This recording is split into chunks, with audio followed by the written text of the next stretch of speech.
Hello, everyone. Welcome. Today is Wednesday. No, Tuesday. I'm sorry, Tuesday, April 12th, 2022. I am Solid Blue Sister, and this is My Turn to Talk.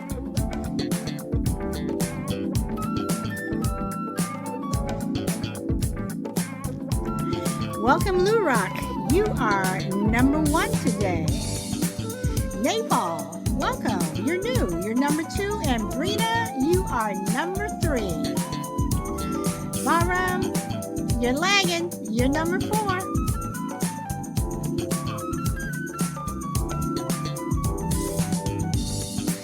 Welcome, Grid Talk. And welcome, Frankie. Frankie, everybody beat you today, girl.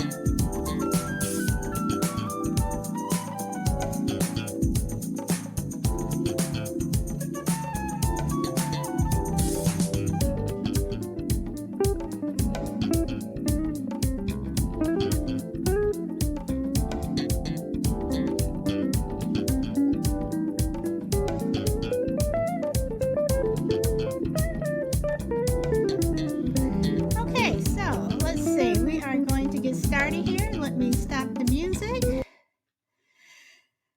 Okay. Yes, Frankie, I'm late. I'm always late. I try to get here, but I have a good reason today. Bahram and I just finished doing taping a segment with Michael Key for Friendly Differences. So after that, we were chit chatting a bit. So yeah. But welcome everyone. Welcome, welcome, welcome. So today, my topic is you dodged a bullet.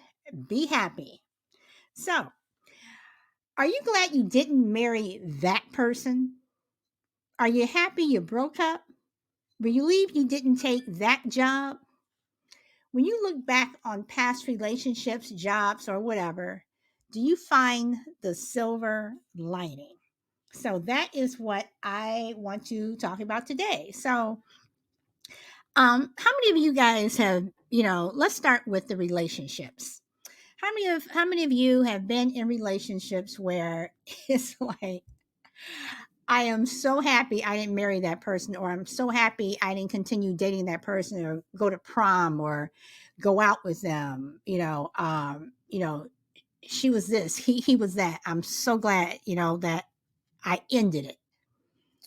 Um, and then let's talk about jobs. How many of us, not only are you happy that you didn't, marry that certain someone, but a certain job, either that you quit or you went in for that interview and something told you just, don't accept it. They offered you the job, but you're like, nope, I'm not going to take it. And then you find out that it turned out to be the job from hell. I mean, how many of us have dodged a bullet and we're happy about it? I mean, we are truly happy about it that you broke up with someone, or, you know, um, you didn't go on that trip. Um, I'm not trying to be funny. I'm really not trying to be funny when I make my next statement, but people who, you know, were not able to get on the Titanic, they really wanted to go, either they were sold out or they couldn't afford it. You know, are they did they look back at that time and say, I'm glad that um I didn't take, that boat. Um I don't know if any of you guys have. I'm trying to. I'm sorry, just slipped my mind. But oh, the movie Final Destination. Have any of you all seen any of those movies? I think they have like four movies that came out. But the movie, basically centered around the people who got off a plane at the last minute, and that plane ended up crashing. Um, so, how many of you guys have dodged a bullet in some way, somehow, and you're happy? You're happy that you didn't take that job, marry that person, get on that plane. So, what do you guys think? So, anybody want to join the discussion today and add your 2 cents? If not, I can keep talking. Welcome, Grid. Welcome. Welcome, Grid. Welcome. Hey, solid. I don't have my earphones here, so I'm not sure what my audio is going to sound like. Okay. Okay. Plus, I'm busy You, driving, so I hope there's okay. no You're going to get a no little background bit of noise. feed. You're going to get that echo You're going to because get you that don't have echo your because you don't have headphones. your headphones. Yeah. So I'm not sure how good my audio is going to Okay. be. I tell you Okay. what, I tell you what. I won't say I anything won't say anything, and I'll just let you talk. and I'll just let you talk. All right. So So go. so Yeah. go. Yeah. So I guess I can say I dodged a bullet with a bad relationship. Yeah, got it. Was in a 2-year relationship. It was going good in the beginning, but yeah, it turned bad closer to the end of the 2-year relationship. So I ended it. Yeah, and there were some hairy moments in the relationships which caused me to pull the plug and get out. So I reckon I dodged a bullet with that one. Okay.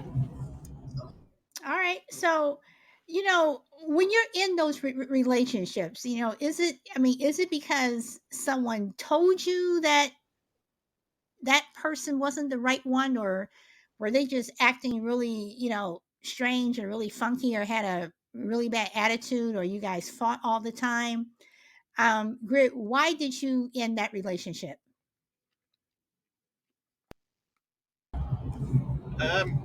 Yeah, like I said, like the beginning was okay, but I'm not too sure what progressed it to get a lot worse closer to the end. But it I can say like she got a little physical with me, and I'm not one to put my hands on a lady. So I thought, well, this is just not a good situation, and I ended it before it got any worse. So that's the main reason why I just called it quits. But yeah. All right. So when people start getting physical, and I know for some men, you don't want to, strike back at a woman, but at the same time, I'm an equal opportunity person, meaning that women should not hit men.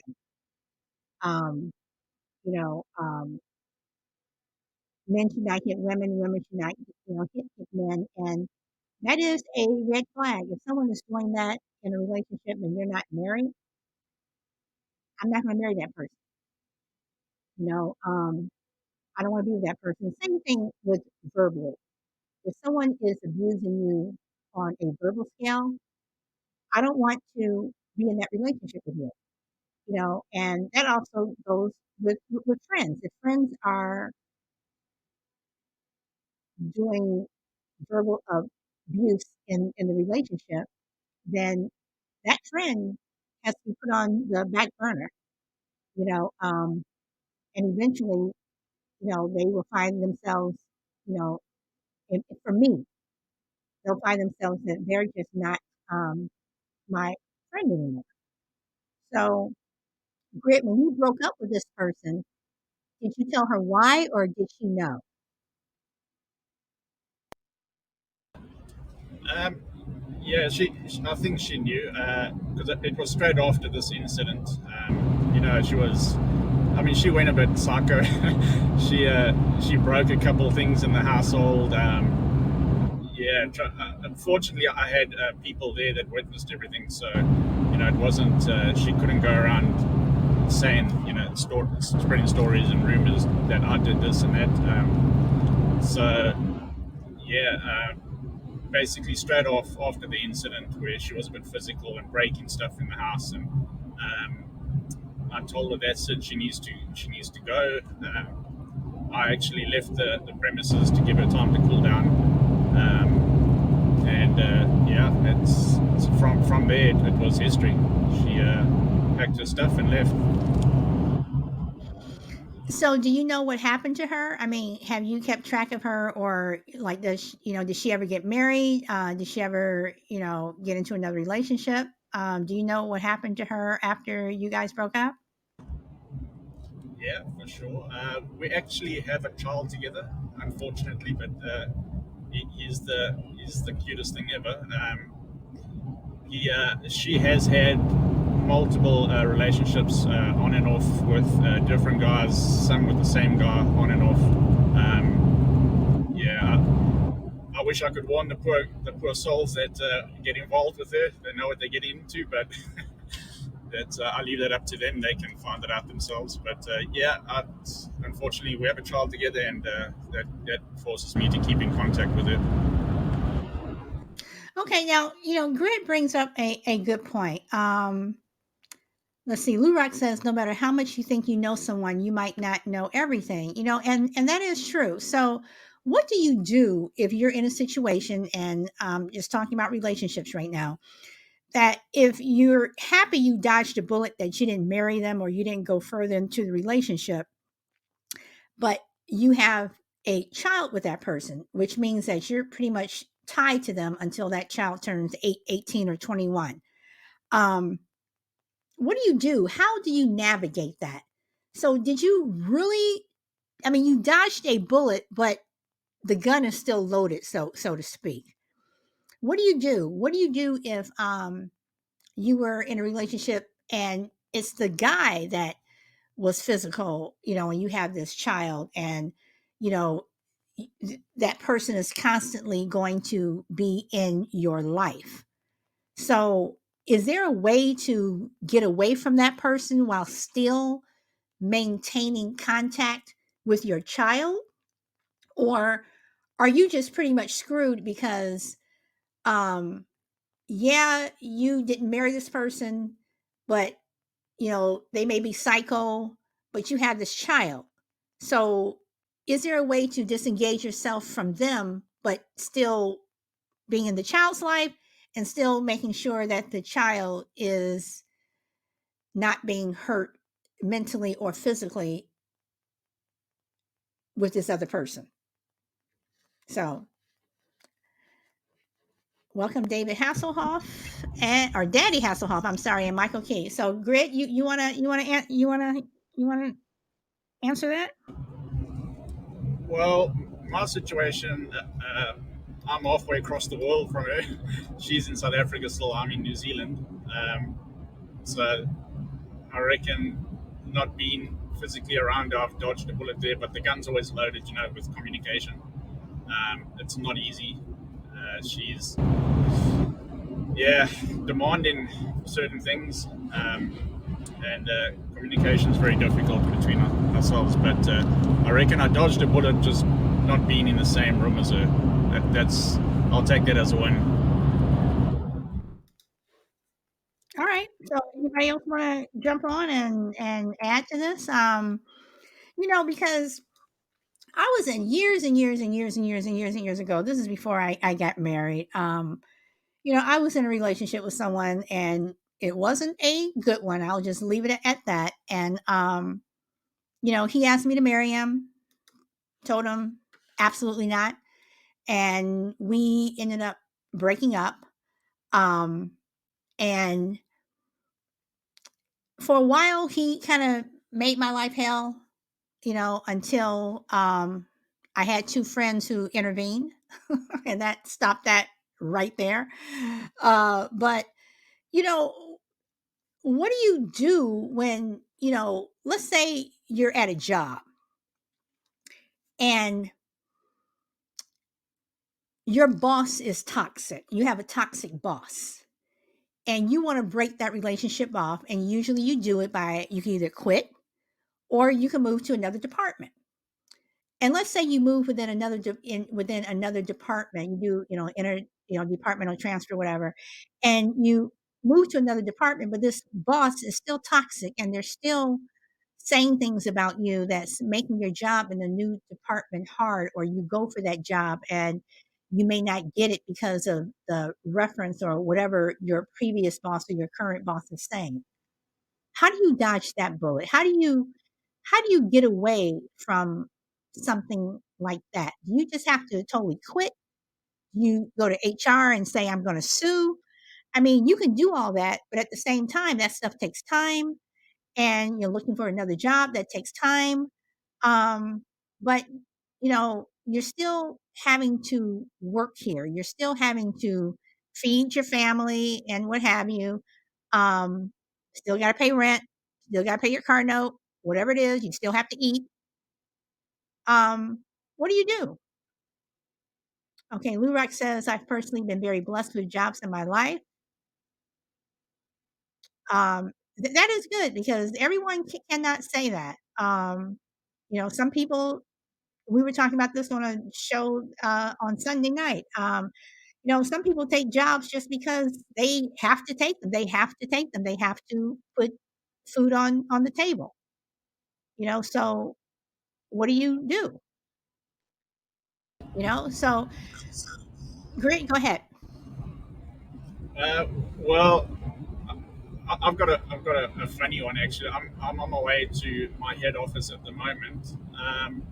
I did a job, a an upgrade job with another work colleague of mine. He's a Kiwi, so he doesn't understand like the South African culture or some of the Afrikaans words and stuff. So he was asking me a couple of questions. You know, um, what are some slang words in Afrikaans, and what does this mean, and that. So I, I taught him a very mild word, and I put it in context so that he would know how to use it. So he went back to head office. He works down at head office, and he was joking around with my boss. My boss is South African and Afrikaans, so he told him this sentence that I taught him as a joke, and the boss called me up and says, so I hear you told this guy to call me this and that, but as a joking way. And I was like, oh no, I didn't tell him to say it to you. So it's all in a joking matter. So to carry on with the joke, I had my wife make a very traditional Afrikaans taught, and I'm taking it down with me now to head office to dodge the bullet from any backlash from the boss. So in a joking way, I think it's dodging the bullet, keep the peace. Yeah, I mean, absolutely. I mean, and you know, when you're at work, it just takes that toxicity to a different level. Brina says, I've had a toxic boss that made it hard for others to advance. He was in a relationship with someone from human resources. I mean, what the hell? I mean, your boss is, sleeping with the person in HR. So, you know, he's whispering in her ear, forgive the pun, on who should go where and don't hire this person, or this person's going to put in, they want to leave my department but don't do this, or you have to intervene. I mean, what do you do when you have stuff like that? Brina says, he didn't affect me personally, but how it stressed others. um Power Girl says, jobs are hard when you have a toxic boss. Sometimes you have to quit. um And Brina agrees with Power Girl. I agree. Once you feel like you take the work home with you, it's not worth it. And Lou Rock, I've had a toxic boss, but he was a great boss and pushed all his employees to the best we could be. Okay, you're going to have to, no problem, Michael, call in when you can. Lou Rock, you're going to have to go into a little bit more detail with that. You had a toxic boss, but he was a great boss. How is he toxic and great at the same time? I mean, I see when you say he pushed all his employees to be the best we could be, but is that what you mean by being toxic? Or was he, I mean, toxic to me is someone who is constantly putting down people. You can't do anything right, you're stupid, why the hell did I hire you? um you didn't do that right, I'll fire you the next time, or you're this close to being fired.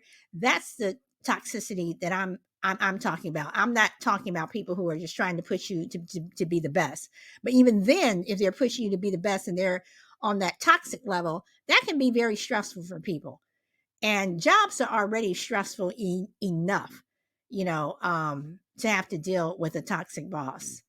Welcome, Chill Will and the only crazy lady. Welcome, welcome. Okay, you said you worked in the automotive industry. He cursed at everyone. Hell yeah, he was straight with everyone, didn't hold back from no one. Okay. So did that make people stressed out? Or I mean, being the automotive industry, I mean, those are good paying jobs.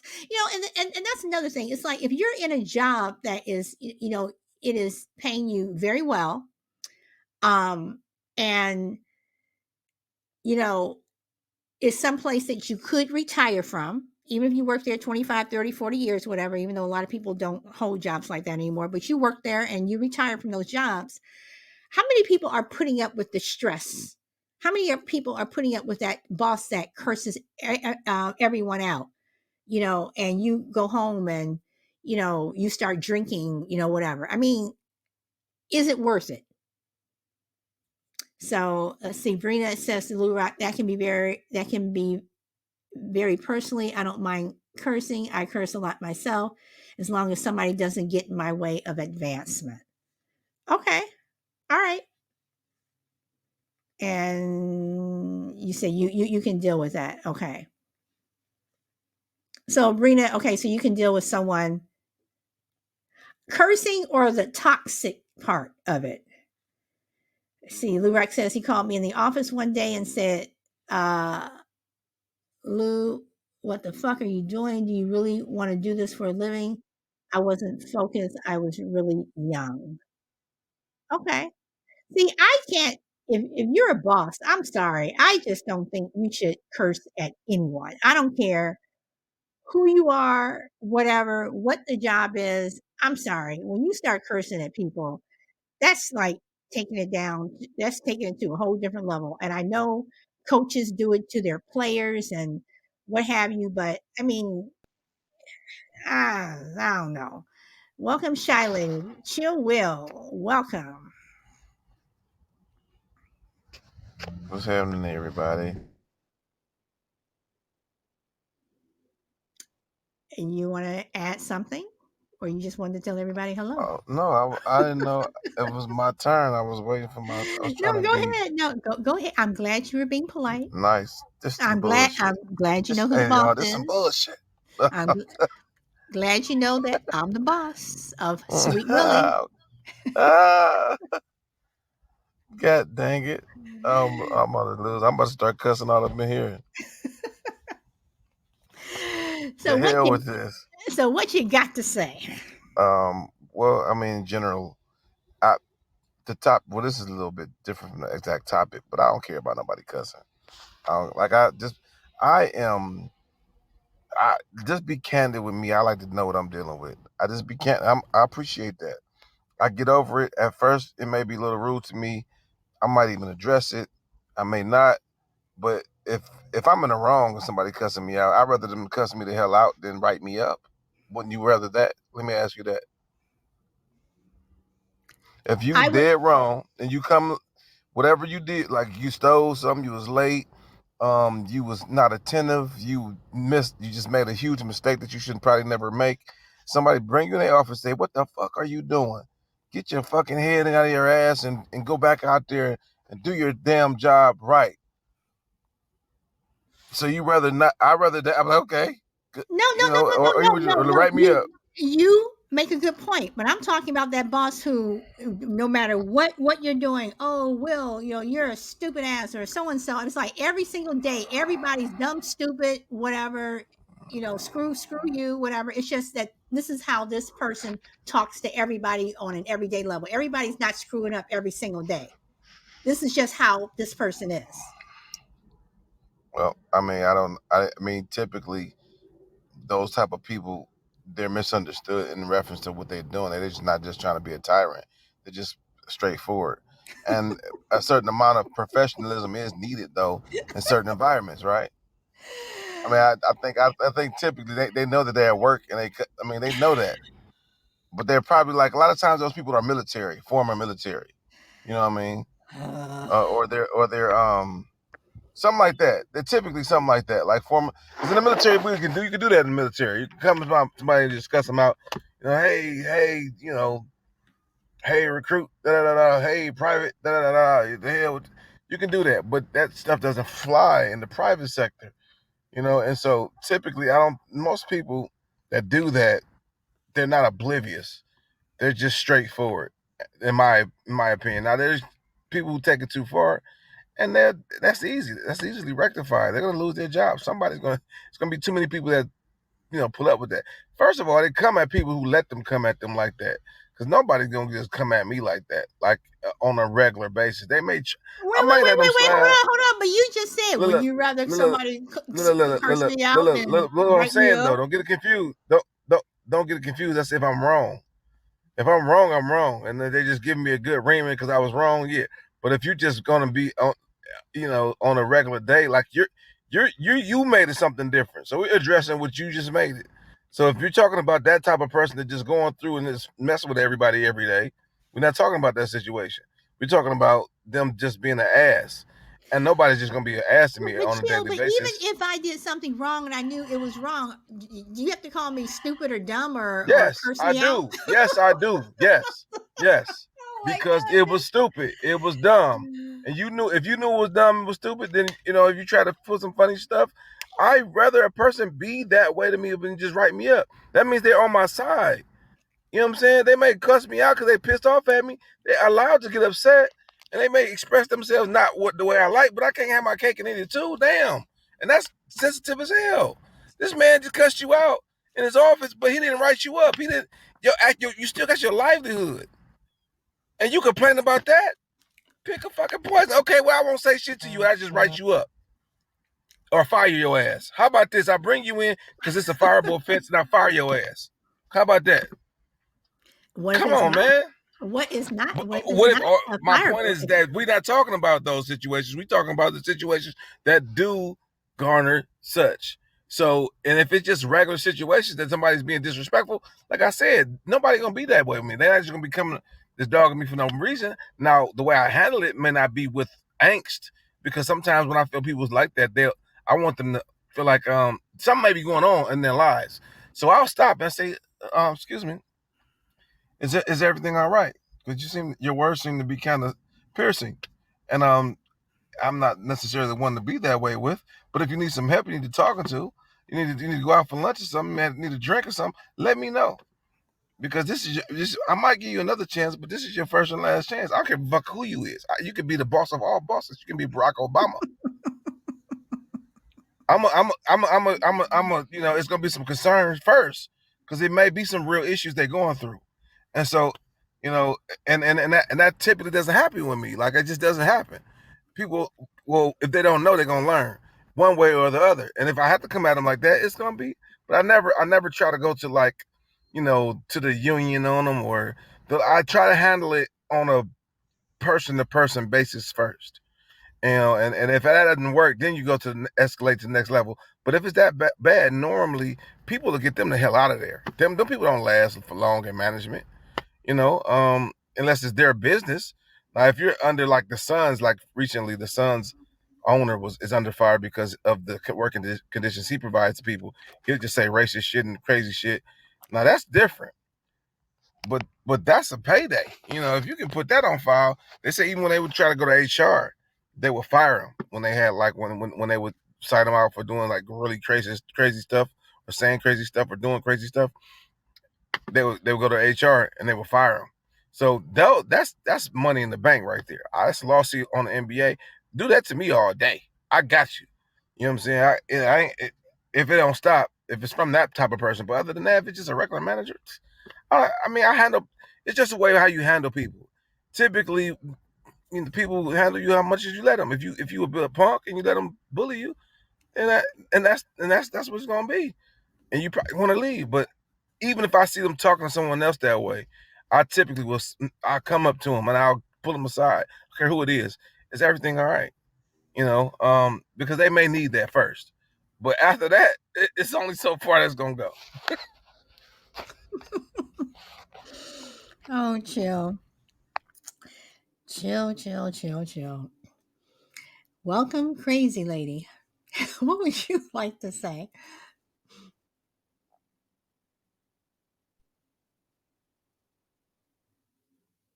You have the mic, She probably have some audio issues. and we cannot hear you. So, you want me to come back to you? Okay, I'll say what I'm going to say, and then I will come back. Um, you there? Oh, we heard you a little bit. You want to come back? Can you hear me now? Yes, Okay. yes. Ross is really lucky. He really has like lost his job because like last year when he pulled over that Mexican kid and like literally like threw open the door, yanked the kid out of the truck and said, "You're not driving this vehicle anymore." Because he's driving like crazy. But yeah, Ross has even yelled at his boss about like not running equipment right or tools walking out, and no one telling him, he's just lucky that everyone just realizes he's an asshole when he's mad and yells. But has he ever gotten close to being reported where it could really cause some issues? Um, I don't think so. I think that when they go and complain to Javier, Javier's like, what was he yelling at you about? I mean, he doesn't like randomly do it. I mean, like when he yells at someone, usually it's because they've done something dumb. I mean, like I said, he's even yelled at Javier. What do you mean you drove? Are you crazy? Are you dumb? I was like, did you tell Javier that? I'm like, he's like, yeah, I did. I was like, okay. Okay, all right. So let me go to both chilling and crazy lady and ask this. This is what we were talking about before you guys came on, and Grit was saying how he dodged a bullet in a relationship. Um, did not, marry the young lady, but he does have a child by her. What do you do when you're in a relationship like that where you didn't marry the person, but now you have this child, and because of the child, this other person is constantly in your life? How do you deal with that? I mean, do you? And I know some people have good relationships with people, that they didn't marry and they have a child with, and they make it work and everything's fine. But what if it doesn't? And this child is kind of caught in the middle. How do you navigate that? And again, like I said, did you dodge that bullet or did you not? Because that person is still in your life because of this child. So, chill or crazy lady, want to be chill? You want to take that one? Yeah, I had to get my headphones straight. My bad, y'all. Um, so thing with me is with this. First of all, just a quick for the last one. Culture is a thing. For the last thing we were talking about, culture is a thing. Sometimes if you're on a construction site, certain jobs, they're just how they talk to each other. Culture, or if you just like at a, air condition, vac, or whatever, the vacuum job. Some people who have a private business and then that's their friends and family. That's just how it is. Snow plowing businesses, they just cuss at each other. So you got to take that into account too. But typically when we talking about cursing people out in the it's probably corporate. You know what I mean? Or like something like that, Target or something like that. You just probably wouldn't want to have that. But like I said, if they're looking out for my best interest and they're not writing nobody up, they're just a little shitty attitude. I could deal with that. But moving on to your issue, that's my life. What you said what you just explained with the baby mama. I think most guys that have a baby mama, that's their life that they don't get along with. It was not. It was I didn't deal. By the time my daughter got she's pretty smart, but by the time my daughter got 5, 6 years old, she was able to speak for herself, and we just kind of communicated when we really had to. And when we had an argument, we had an argument. When she thought she could take my daughter from me and not keep her, I just go to court, and I would spend thousands of dollars on my daughter in court. So that's just the way it was. It's payback for me sticking my penis up in something that was just something to do. That's how hey, that's just how that's it comes back tenfold. Karma is an MF, right? So, But do you ever find a way where you try to make it work? uh, yeah. of course, you keep trying to work on that relationship. Maybe it'd be good one day, but until then, she's going to be a sponge of whoever she's with. She's a dickhead and a dummy. That's just how she is. I mean, that's my baby mama, but she got my I love my baby. She here for a reason. So hey, I can't. Hey, I mean, it is what it is. You took the good with the bad, and you appreciate what it is. So I learned moving forward who not to deal with, and I guess why I got one baby. So So you learn to okay, pull so out. okay, so can you nasty. You just nasty. You nasty. I'm sorry. I had to get say it. Oh my goodness. You are just you are a mess, Jill. You are a mess. Okay, so Yeah, what up, F1? Whatever, everybody. so okay, so did you see, and I guess I can ask F1 this too because um the relationship he's in, but did you not see any red flags before your daughter was, before your daughter was there? I mean, did you not see any, Chill, before you? I mean, were there any red flags where you were like, Hell yeah. Hell okay, yeah. so why didn't Yeah, you? So yeah. you just didn't you just said Because then, you're young, dumb, full of whatever, and you want to have fun, and you just don't.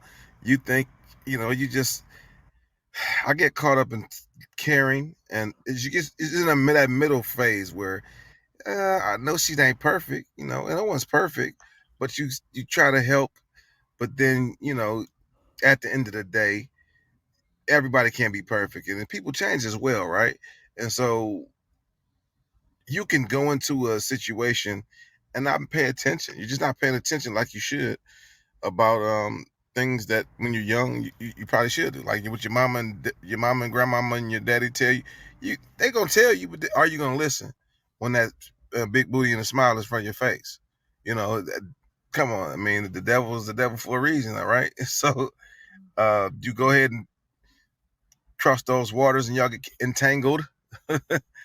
And then you kind of get in that gray space where she ain't perfect, but y'all are comfortable with each other. She has a child, but she's not the one. You try to stick it out, but it's bound to break up and not happen. So that's after the aftermath is going to be horrible. Um, and that's life that's life of probably 80% of people in the world, right? Maybe more. Especially when you're young. You're not thinking that far ahead, or you're thinking right there where you know, not beyond your nose. Where's that? She makes you laugh and smile, and you ain't had none, and you ain't touched nothing like her yet.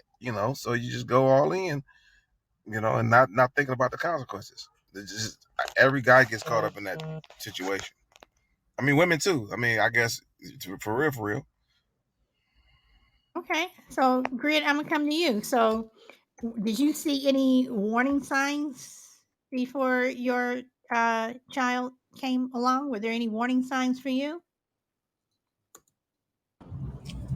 Well, solid. I, I suppose she was holding the biggest red flag on top of her head in front of me, and I still didn't see it. I mean, she had, well, with my kid, she's now got 4 kids, 3 different fathers. I mean, that's a huge a huge red flag. But like Chill was saying, I just came out of I was actually just got divorced, so I was probably on the rebound looking for some fun and whatever, and all it took was one wrong move one night, and she got pregnant. So although the massive red flag was there, I chose to ignore it, and yes, I got a child, a good healthy boy from her, but yeah, it's I tried to make it work for 2 years, wasn't happening, and I called it quits. Okay, all right. Crazy lady. Before you go, I want to. You made a comment, and Power Girl responded. You said, "I asked, how do you handle this?" And you say the same way divorced people handle it. And Power Girl says, "How do divorced people handle it?" So, can you answer that and still comment on whatever you want to comment on? The way I handled it, I mean, is I only talked to my ex when it had to do with our child. Anything outside of that, none of my business. I don't care. I don't even want to know. Unless it had to do with my child. And vice versa. Because I mean, they're an ex for a reason. But why are some exes able to have an amicable relationship and others either are at each other's throats or others just don't talk at all unless they have to? Why are there those people that are able to make it work? Sometimes they're at each other's houses for birthdays and what have you, and everyone is having a good time, and then afterwards everyone leaves, I love you, and kiss the kids, whatever, and that's it. Why are some people able to make it work and other people can't? Probably maturity. Probably, like either well, in some cases, maybe when they had their kid young, and they grow up, or one of them's just psycho. you know I mean, because if I break up with someone, I mean, I'm done. I've tried, and everything. It's like, when I'm done, I'm done. If I don't talk to you ever again, I mean, like, uh, if we don't have any kids or anything that ties us or bonds us, yeah, check it out. I ain't got to ever talk to you again. I probably won't. you know. Okay, so Brina says, I'm so blessed that my son's dad isn't a bum. I got lucky. We co-parent well. Um, so Crazy Lady, I'm coming back to you. So if you're not speaking to the person, then you're not co-parenting, right? I mean, yeah, you're Well, I mean, speaking. Okay. I'm sorry. You're speaking to them in relation to the child, but isn't co-parenting more than just okay? Yeah, you brought over her birthday gift, or you gave him this, whatever. Okay, you picked him up from school. Okay, bye, see you.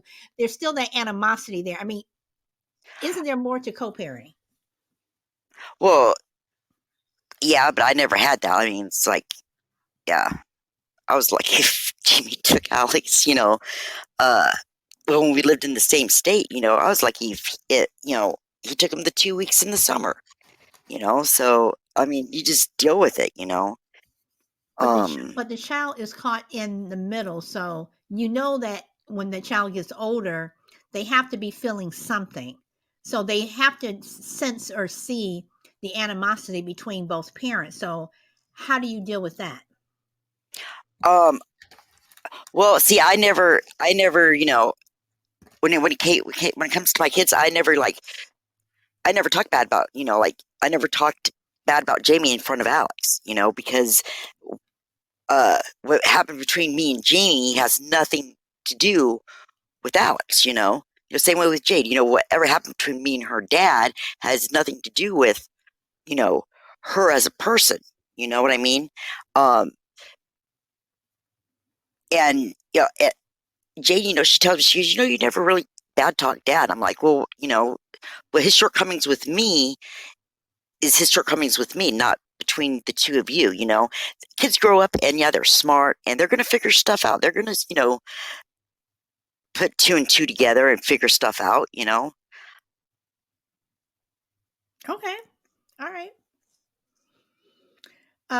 Jill, you want to respond to that or anything that what Brina said about co-parenting?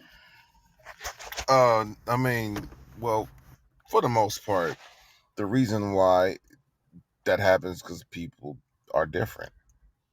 I mean, some people are going to be grown up about things. Some people aren't. Some people are going to love each other and know it's not going to work. Some people never love each other. They was just having sex. So, I mean, that's a huge difference. And so, the person you choose, if they're a nice person, then they're probably going to be a nice baby mama when you split up. If they're generally a shitty person and they're just nice towards you while you're together, then that's fine. But when they typically don't care for other people, they're probably going to be a shitty baby mama because they don't care for nobody except people who they have an affinity for. And so that's what you have to know in general whenever you have a child.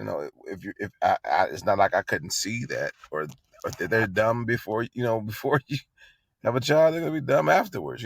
These are all things that you can see. There's no way you didn't see it for a red flag. You can see how they treat another person, or their family, or their children that they had beforehand, how they raised them, the situation they had them in.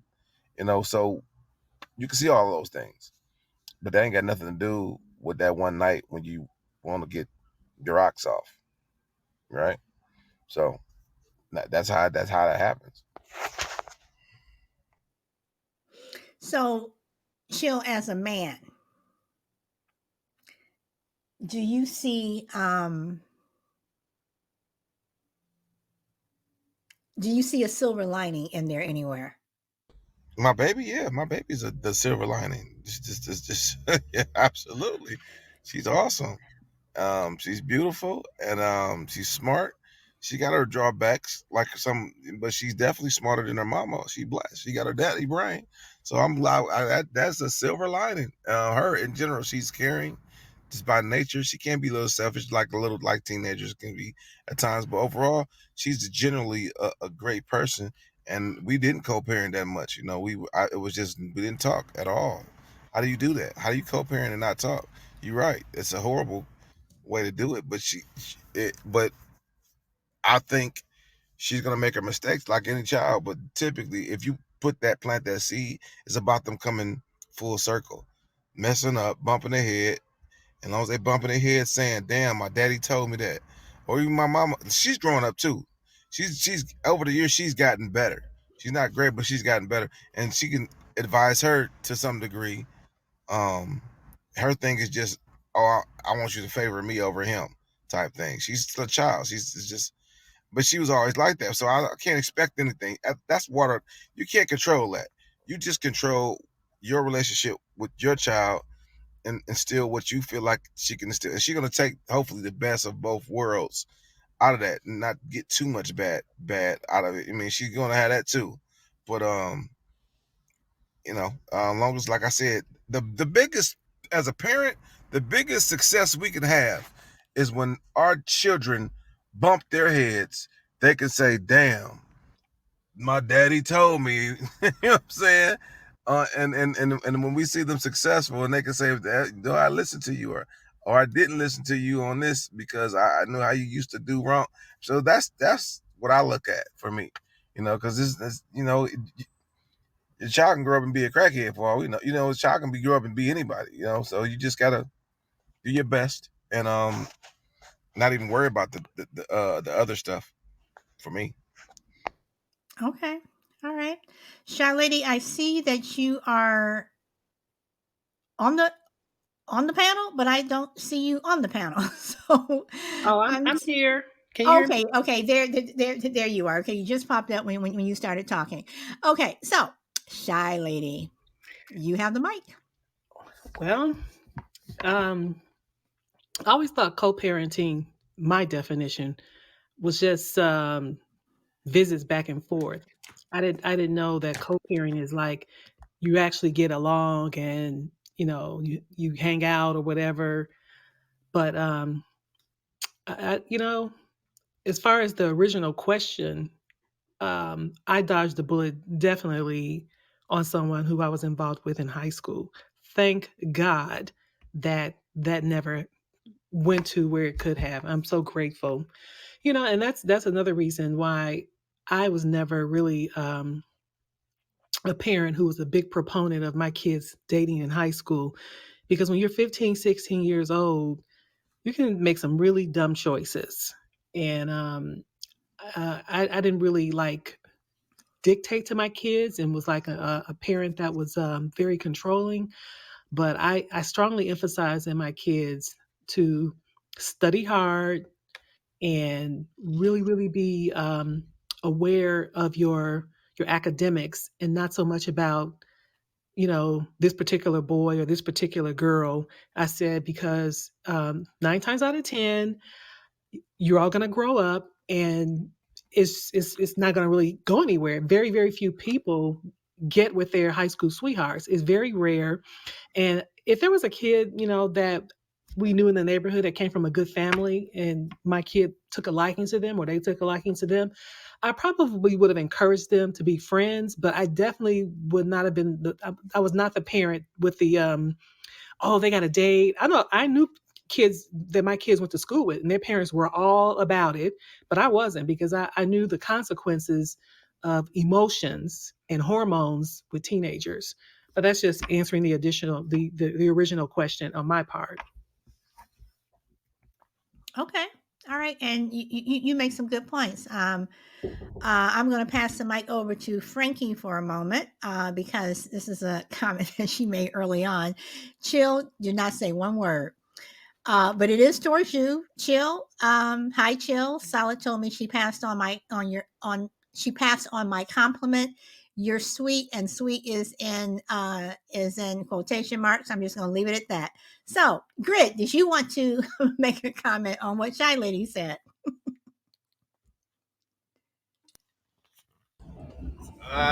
No, I think I'll pass the mic. This one, I'll wait for another question to come along. Okay. Chill, you want to comment on what Shy Lady said in terms of not dating in high school, and any comments on that? Frankie, you're awesome. First of all, let me get that out of the way. And as far as not dating in high school, yeah, they could tell that this is my biggest thing about parenting. I never want to be that parent, be like, not my baby. And you know what I'm saying? You've been the principal office, well, maybe not. Maybe I'm just bad. Be in the principal office, you get that one person that come up with their mom and them, they grandma and them, they be like, not my baby, not my baby. You're like, that mean you don't know your baby, because she is out here, homegirl. I know personally. So I'm thinking to myself, I never want to be that. So the thing is to know your child and what they will and won't do, what they are waiting for. Some children, they may be more, some, whether men are a little bit more ready to go, you know, little hornballs. But you gotta know that about your kid. Don't play yourself. You gonna know that about your kids. And so those are the ones you're trying to save from themselves, kind of, right? But you can't do it. You got to be able to guide them properly, because when it's a point to where you just can't help it, they're gonna be out there now. They're gonna But get a are they little okay? boyfriend. Okay, but like Shy Lady said, are you potentially dodging that bullet because you're not dating in high school, so therefore you're not having hopefully no physical relationship, and you're not having Okay, sex in order to you are dodging that bullet. Yeah. okay, yeah, that's my baby. Yeah, go ahead. Not your baby. Not that baby. Not your baby. That ain't happening Okay, all until right. she end up, at the doctor or pregnant, or telling you something about how her heart was broke, or she telling her friends she got a bad day, but she telling her friends. You don't know why she up in her room for a whole week. She telling you how she all right, but she just something ain't right. You know what I'm saying? So my point is that those things will happen if you don't pay attention. Now, some kids just ain't like that. They into their studios. You ain't got to worry about with some kids, because they just ain't. That's not on they. But some kids you do. So it depends on the person. I've raised my daughter, but I've also raised two nephews and three nieces as well. That I had like they were my sons and daughters. So I know each one of them, what they will and won't do, because I listened to them even when they didn't think I was listening.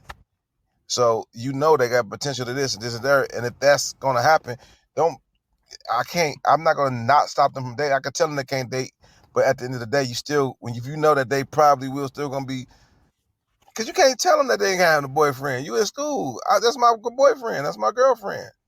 You in school. You know what I'm saying? You can't tell them they can't have no boyfriend. You can tell them whatever you want to, but they're going to do whatever at school, in them hallways, after practice, in them bleachers, in them little duck out places where they're gonna do it anyway. Don't be a fool. Like, I'm not to say Okay. Shy Lady. I'm not talking about Shy Lady specifically, first of all, because Mm. obviously she know her kids. But I'm saying in general, as just law averages, don't be that. Not my baby. Not my baby. That you gonna hurt your. that baby gonna hurt your feelings one day. You know what I'm saying? Especially when there are signs. You just gotta be able to talk about those things. That hurts my heart when I had these conversations. Oh no, I ain't talking about that with my child. They just this or they can't do that. Or you just want to keep them sheltered till they 21.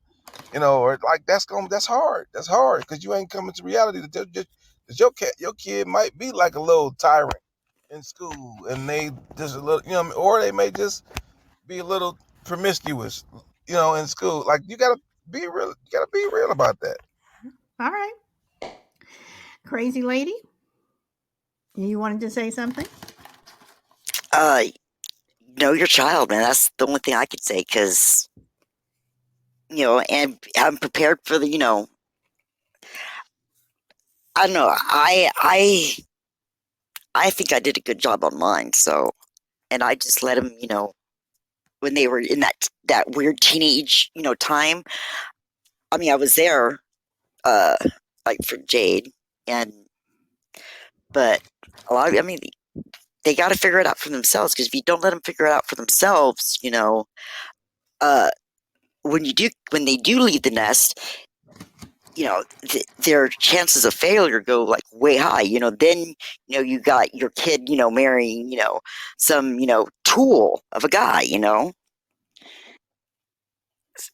So just know your kids, and I mean, you protect them, but don't like overprotect them. Don't be the overbearing parent, because 9 times out of 10, you have the overbearing parent, and those kids go like bipolar opposite. Like same with the preacher's daughter. Yeah, that's true. That's true. Now, Mate Man says they have to know the streets and the game so they can be prepared. Shy Lady says my kids used to meet their little boo at the movies. I knew what was up. Mate says when you shelter them too much, once once they're out of school, they will be buck. Okay. And Shy Lady says, for once, I agree with you, Mate Man. And Brina said something. She said, passing notes on in the hallway. Yeah. I guess kids will find a way. So on that note, Michael Key, do you have anything to add to this conversation, or you want to take it back to the original, or you want to take it in a different way? I can't really add much to the original. I can add to this part of the conversation for sure. Because of my own unique situation personally when I was in high school. But all I'll say for right now is I think when I have kids and they get that age, I'll probably try and sway them away from dating, not because I care about the physical relationship. Well, if it's my daughter, I guess I'd be a little more uneasy about it. But like a son, and I know that you're gonna be like, oh, it's a big double standard, but I'd probably only say, don't date, not because I care about the sex part, but because of I think if I didn't date in high school, it would have saved me a lot of stress. Just because I know how I was, and I have a pretty unique story that I don't know if now's the time to say that, but I think that me not dating in high school, dating is different than just physically hooking up, and I think that it would have saved a lot of stress for sure. So you're going to put that teaser out there. You're not going to let us know. So okay, now before I go on about this, okay, I don't know how many guys are in the chat, and hell, girls do the same thing, but I don't want to hear this like I'm the only guy that did this. I'm probably just the only one that got caught the way I got caught. But I liked girls in high school, obviously, an athlete, especially one of the top athletes at the school. And we had another school close by, and I was actually hardcore dating 2 girls, one at each school, and had drugged this out and lied between both of them for almost a year. and the schools were only a couple miles apart. And I had both of them show up at my track meet one day together to dump me at the same time. So, and there's a lot more to the story about how I played that out and dragged that on, and how they found out was a girl I dated before both of them was jealous that I was dating them, and she was the only one that knew I was dating both of them. How she found out, I don't know, but obviously I had friends, my own friends knew, but it was a stupid thing, and that actually kind of carried into college a little bit. And made, man, hey, I'll tell you what, you keep saying, oh, I got caught, but it was kind of inevitable. It wasn't anything I did. I'm actually surprised I was able to play it out the way I did and drag it on as long as I did, because it went on for about, I don't know, 7-8 months. And yeah, I would have one come over to the house and have do homework with me, or do my homework for me, and then have the other one come over when that one had to leave. And my parents warned me against it. They were they didn't interfere too much. They did. I will give them credit for that. And they liked both of them. And it was what got me into that situation was kind of just a weird turn of events. I wasn't like doing it on purpose. It kind of just grew into that. But if I was in my it was okay. So the girl at the other school was a private school, it's a community school in Naples. It was a really, really, really rich school. And she lived in Marco Island, which is it's a 30-minute drive, but it's really a part of Naples still. But her parents did not like me. They thought I was just some redneck hick, did not like me. They came to a football game to watch me one time, and they sat with my grandparents and my mom and dad, and they're completely out of their they were like that stuck-up wealthy class. And she had gotten grounded for a couple weeks for something. And when they grounded her, they took away her phone, everything. So I had no way to contact her. So I would just start hanging out with this other girl, and it just grew, into something from there. So basically, both of them dodged a bullet. No, absolutely not. So you want to know how this? So it ended. They both came and broke up with me at the track meet, right?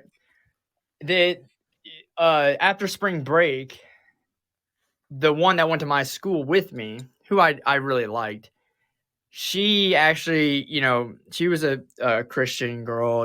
Her parents worked at the church and stuff, and she forgave me, and we got back together. But for me to get back together with her, I had to sit in front of her parents, okay, and apologize because they knew about it. And I said sorry, I was stupid, and I apologized to them, and it was kind of embarrassing, but that was, it was what it was. And we dated for 3-4 years until I was in college, halfway through college.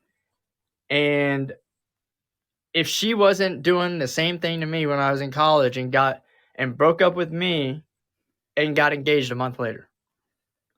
So the way it played out, was probably for the best. I'm glad I'm in the situation I'm in, but ultimately the story, it just, dating would have saved me a lot of stress. I would have been more focused on my school, my athletics. I wouldn't have been worrying about them finding out and me having to make up lies and everything like that, and but it did teach me a big lesson as well. Well, Michael Jester says, Michael, you're still with that imaginary girlfriend. Tell you what, Jester, I'm going to. Oh, that was funny. Okay. So, Grid, you want the mic now or no? Or I think he probably. Oh, you're still there. Okay. So you want to comment? I'm still, yeah. No, that's too much for me. Okay. I'm gonna probably drop off soon. I'm just about to go in to the office. Okay. I'll hang around in the chat a little bit until I drop off. Well, thanks for joining in. I do appreciate it. All right. So, Shy Lady, what Yep. Michael said. Any comment? For those very reasons, I know everyone's different, but for those very reasons, that's why I said to my kids, I wasn't a strict parent either, but I just said to them, you know, you can save yourself a whole lot of heartaches and stress if you just focus on your studies. Yep. That's what I told them, because all that dating, just like the other, I don't know what his name is, Michael, I think, whatever. Like he was saying, there's too much stress for a teenager to have to go through, and it's just not worth it. All that time spent on the phone and talking about stuff that doesn't matter. He said, she said this, and all that. It's so much time wasted. But when you're 15, 16, 17, you don't see it like that. You may see it now since you're, Oh yeah, older, but absolutely, absolutely. But like I said, I instilled in my kids, hey, this is where you want to be. Make these grades. Let's do these grades. Let's try to get some scholarships. All that other stuff, you graduate, you can go to college, and you could date or whatever. I said, but right now, high school, let's get it. Yep. That's exactly right. well, I mean, no, and you have a point, because with your children, yeah. So yeah, you do have a point. Chill, you want to respond to what Michael was talking about his imaginary girlfriend, or I'm gonna be Well, teasing you first of about that all, now, Michael. I'm gonna have to tease you first of about that. all, I'm sorry. Well, the imaginary ones after all those, and I just proved the gesture. The other one's not the one I have now is not imaginary, by the way. So, well, Go ahead. he's a national treasure in his hometown, I'm sure, by all the men. That let me tell you that, Michael.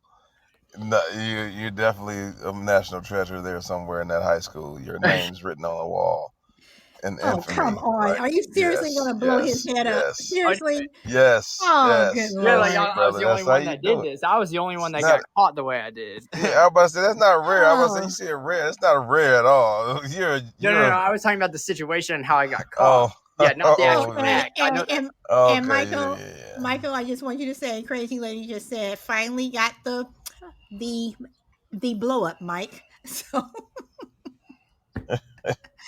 so go Like ahead, Chill. it definitely blew up. Like I couldn't even imagine. Like, it's bad. Yeah, I can't name a guy that was a jock that didn't have a bunch of girlfriends. Like man, what? I got caught and never got caught. You don't even care. Like some women don't even care. They just like, I'm that guy. So if they're gonna just see what I'm gonna do. What you gonna do? So we gonna be together. You gonna quit messing with her or not? You know what I'm saying? That's what they attitude about it. We're young and dumb. They just want the popular guy. And in school, and and their puppy love too. Sometimes it's your first. So you gotta thing. But like after a guy, first of all, a guy have his puppy love and he gets his heart broken. You know, guys tend to go into a shell and just be kind of dicks anyway. After that first, it could be in elementary when you send that note. Do you like me? Yes or no? And she sends back the note like, no, hell no. You know what I'm saying? That's your heart. You're ruined for a long time after that, right? So it's just like it's a free for all. Then it's like f these chicks. I'm about to, you listen to got the music, you got the video, you listening to you looking at your uncles. They fly, they driving different cars or the neighborhood hot guy. You want to aspire to be like that. They might have a couple different chicks. So you get in football. I was pretty good at all sports. I played all of them pretty much except hockey. I didn't play soccer, so by the time I was in junior high, I was a jock. Women gonna like you, so cheerleaders gonna like you. They're gonna bat their eyes at you. So you're gonna just test the waters. That's how it works, And yeah, ain't nothing wrong with that. Ain't nothing wrong. And that was I would to be dodged at that time possibly, but I'm not a bad guy now, so I don't know if they would. It depends. It depends on how you look at it. But yeah, when a guy that's in his between 16 and 25, typically he just having fun unless you're really exceptional. to the point to where I feel like, yeah, you gotta settle down. But any person can be a catch, because if you that one, you that one. If it was that easy, everybody had that one, right? Mhm. So, yeah. All right. Let's see. Mate Man says, solid. Come on, even if you weren't in the popular group, your normal friends was good enough to make it fun and memorable. May I did not like high school. High school was not good for me. I did not like it at all, and I was glad when it was over. And I also think that men are childish until they're like over 50. And maybe even Come on. Come maybe even on. over 70, because men, you all do some crazy, I mean, women do crazy stuff, but men, y'all in a whole class all by yourself. So let's see. Brina says, I have to wait that and you may have to wait that long. You may have to wait until you marry somebody or go out with somebody when they're 70. So But the problem with women is they do it where it hurts though. Like they're savage. You know, like guys like, yeah, we may mess around with like someone you don't even know, but I mean hell, women will go freaking start messing around with your best friend or something. Like they don't care. They don't care. oh, come on. And men don't just, sleep with a woman just, just to get a taste, whatever, then dump her. Come on, Yeah, Michael. Oh well, we Come will yeah. do on. You that. I'm gotta not get a saying we won't do taste, that. a We're little guilty. taste, a little bit. Oh, I'm just chill. saying. I'm just saying when women mess up, they do it where it hurts bad. Like it's Oh. kill shots. I mean, that's the difference. Oh, Lord have mercy, mercy, mercy me. You are, Brother can't get a taste. yeah. And then the taste ain't, if it ain't the taste, it might not taste good enough for me to come back. But at least I got a taste. You know what? And maybe the taste from you wasn't good enough that they want you to come back. You Well, ever thought about that? tell her to get off my porch then. Hell, tell her to get off my porch. Oh my goodness, my goodness, my goodness. Crazy lady. Did you Taste want the to wine chime in before you on buy this? it, right, Sue? Yeah, Oh Lord absolutely, have mercy. absolutely. You don't buy the whole bottle up front. Yeah, wine tasting. Is this an imaginary taste, Michael? I don't know. Yes, obviously I wasn't a taste tester because I went all in. On everybody I Mike, talked to. ask her. Oh Tell a girl that Lord. when she going to get that rag out the bathroom. Oh Lord, That's what you tell her. y'all, Ow. see, y'all just nasty. Y'all nasty. Crazy lady. I can't believe you guys just said that. And Brenda is over here just cracking up. Like, go ahead, Crazy. Wipe your belly off. You know what's bad though when the two girls are dating find out from another girl that you were with and other girls that you've been with. So it's a never ending cycle of getting screwed here. You know. I don't know. I don't know, Ross. He's told me some whoppers like back when we were like first dating and stuff. It's like I knew he was still seeing his ex Christine, and he's like, "Oh no, it's just my trailer's over there." Blah blah blah. I'm like, "Yeah, bullshit." So again, so you always tell these stories. So it seems like everyone has dodged a bullet, and you all were. I'm talking not about you, Crazy Lady. I'm talking about Chill and Michael. Apparently, you all were the bullet that needed to be dodged. I'll admit it, especially in college. Not Sweet Willie. Absolutely. Not Sweet Willie. No, I was a good guy. He said, To the "Listen, right to woman. Shaggy, made me." I mean, look, I have no shame about this. Like, it was a learning experience, right? It's a life experience, and you learn from it. And I'd say I'm far better off now that if from going through that than I am if I hadn't. You know, I mean, yeah, there's no doubt when I was in college, especially when you're playing a sport, that I was You were probably a tool. dodged. You know, but you learn, and I'd say I'm actually more mature with my relationship now than I would have been. Okay, all right. So, Shy Lady, you want to jump in on this? Oh no, I'm enjoying the conversation. I'm enjoying it. Well, Thank Man you, but I pass. All right. Man Cave says that he married the bullet. And let's see. Okay. So I'm gonna go back to my original question. Are you glad you didn't marry that person? So talking to Chill and Michael, do you think that people are happy that they didn't marry you for whatever reason, that you were that person? Hell no. What? No.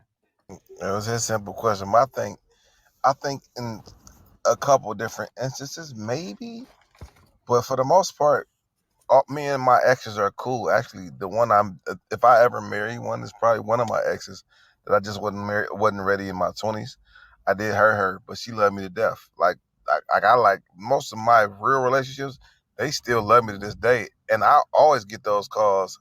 Hey, what you doing? Like that text that at 1 o'clock when they mad at their boyfriend. Hey, what you doing? I'm gonna get that text every once in a while. You know what I mean, on a Saturday night. So I'm pretty cool with most of the people. The people I'm not cool with is, I mean, they're more low. They probably just wasn't my speed anyway. You know, and somebody I probably shouldn't have been dating anyway because they just was kind of like I'm. You know, you just give people chances. You see where it goes. You know, they got to be perfect. Everybody got to be perfect, but you want to have certain core things that if you find out that's not there, you just break up. And so for the most part, um, maybe a couple if they feel like I'm not rich enough, they may feel like they dodged a bullet. I think that's what I'm referencing. You know, they're a little bit more materialistic. So it's like, all right, well, I dodged a bullet. So yeah. But even if I was rich, they wouldn't. I mean, they probably. I'm not. I'm just not about to be. That's another story. But yeah, I think so to some degree. But for the most part, the people who I really was in a real thing with, they've always came back and we revisited it and just figured it was oil and water. So Okay. yeah. So I mean, I can't. You gotta ask them, right? So I can tell you what I think, but who knows? Hey man, oil's hard to separate from water. Goes together pretty well. So you guys mix pretty well. I wouldn't say that's a bad thing. Jill, you want to respond to that? He said oil's hard to separate. Yeah, I was figuring he'd be facetious. I was kidding, but it really is. I know. I was exploiting his expression there.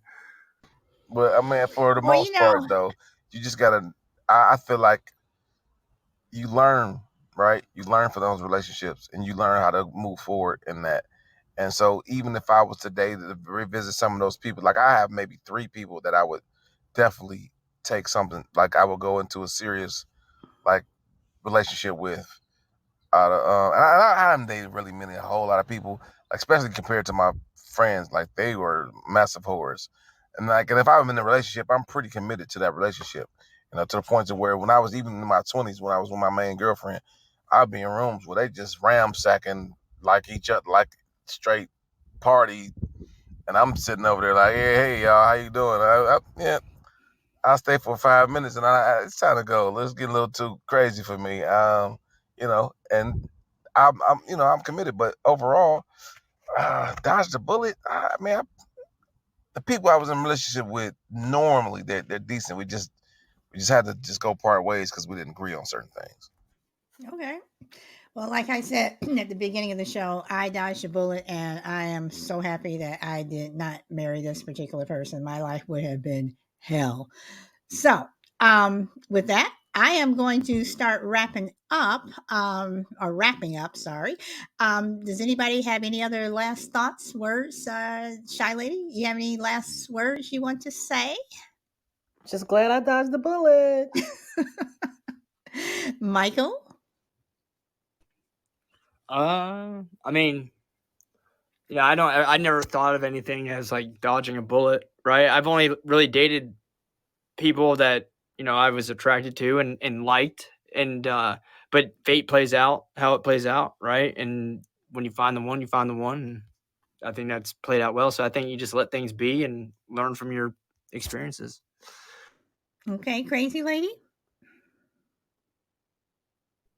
Yeah, I'm just pretty much the same way. You know, I'm sure I was probably one or two people's bullets that they dodged. Okay, and Mr. Chillwell.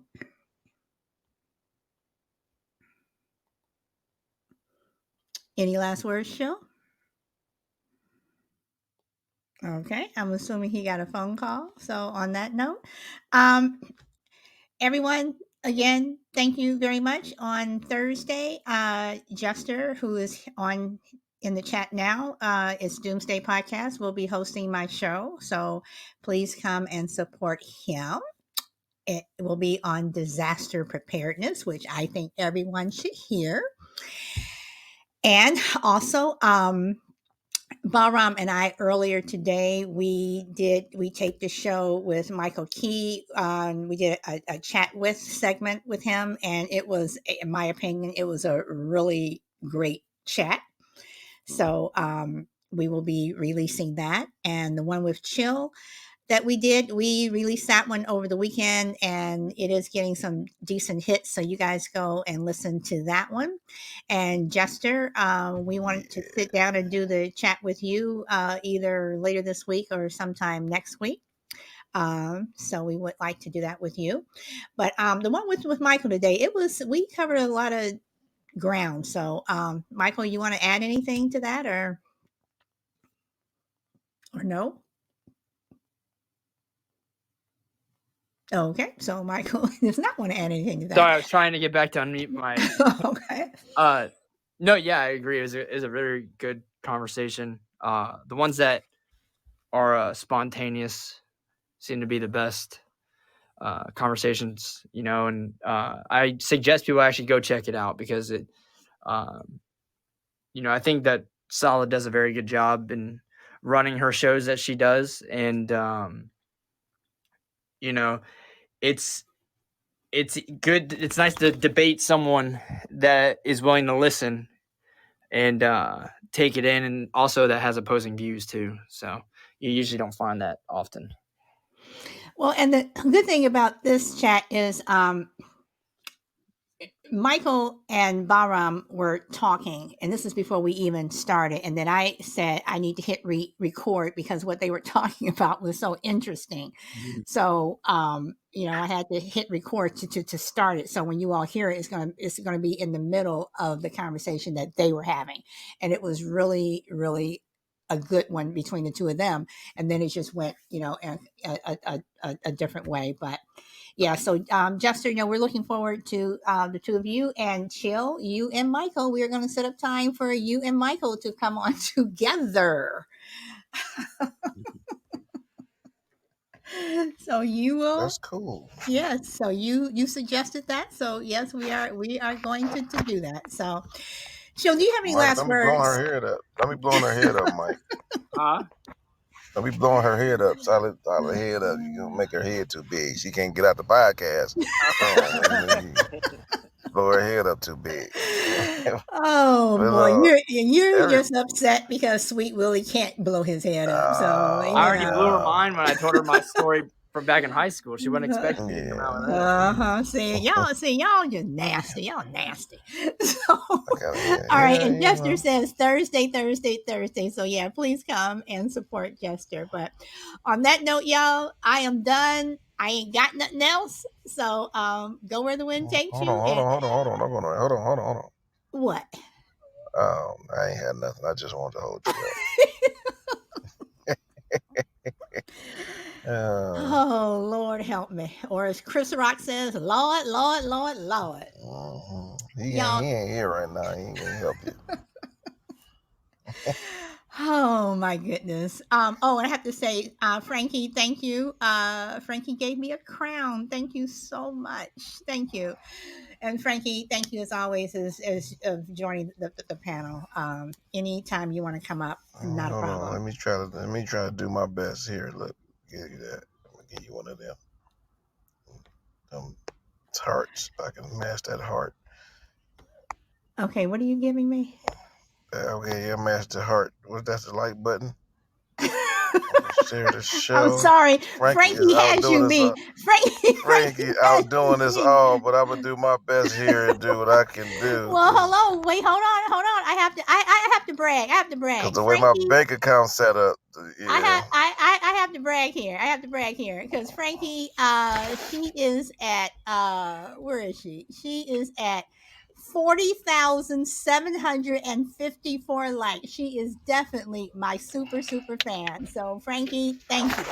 Thank you. How you cash out on them things? I still got money on my stuff. I can't even cash out on it. I don't. Because you're cheap. That's why. Because you're cheap. So,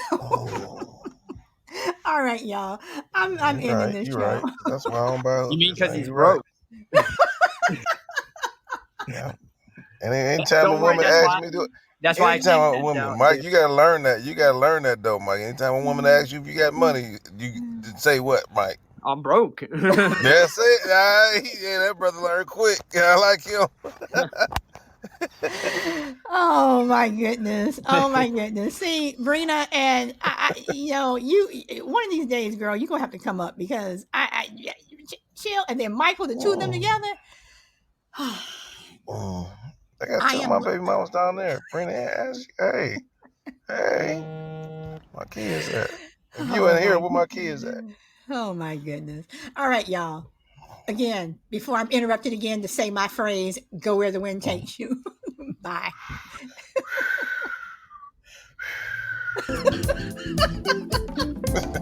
Chill, you know what? I was trying. Chill. I was here. I was trying to help you. Chill. No, you ain't like it. You ain't like it. This is horrible. That was bad imitation of wind. Okay? That was bad imitation. I Oh tried my my God. best. I Oh tried my my goodness. best. You need to seriously. It's an A for effort. Oh my goodness. That's an F. That's an F for fool. That's horrible. That's horrible. Why you doing me like that? And a D for dumb.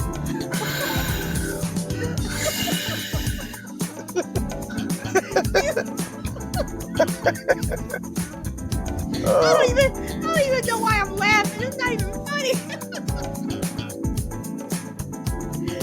Oh my goodness. Oh my goodness. You do it then. Jill, Let me hear you do it then. But Jill, I will say this though, okay? Usually after each show, Frankie will send me an email just talking about the show and how much she liked it, blah, blah, blah. And for some reason, Frankie, I don't know what it is. I don't know what Chill did to you, but she has the Chill Will bug, and I don't know what you did to her. I don't know what you Little did. sweet Willie in your life. Ain't nothing wrong with little sweet Willie in life. I like Frankie too. Oh, Lord have mercy. Y'all go home. Thank you so much for coming. All right, see And I'll y'all. see you tomorrow. All right, bye.